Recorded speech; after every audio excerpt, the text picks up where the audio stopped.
So now that you've got your sprites moving, how do you set it so that they can cause damage to each other?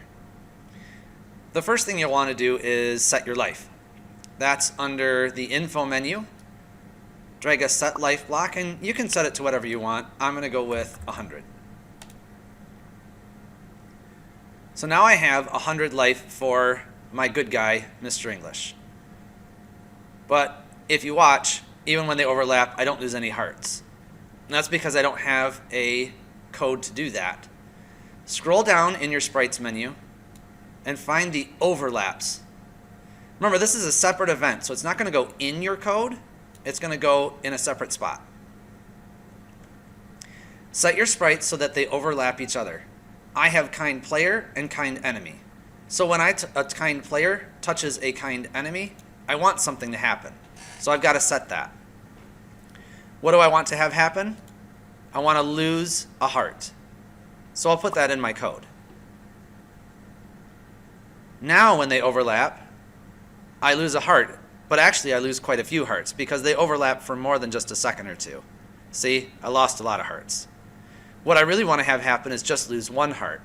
To do that, when they overlap, I've got to get rid of my enemy sprite. So I'll put a destroy block in there. Don't forget to assign it to who it needs to be assigned to. Now when they touch, my enemy goes away. But of course, I want him to respawn. The easiest way to do that is to copy the blocks from up here down here so that he respawns and does the exact same thing he was doing.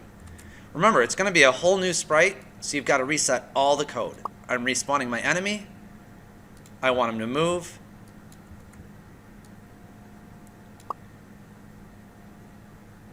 And I want him to bounce on the walls.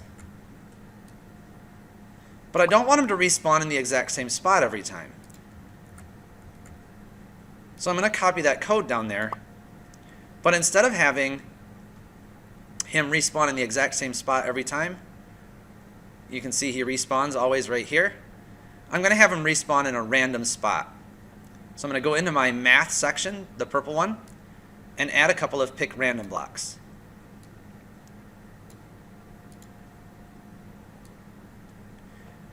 I know that the screen size goes from 0 to 155, so I'm going to set it to just less than that. And my screen size for Y, I'm going to set to 110. That's just about the whole screen. So he could respawn pretty much anywhere.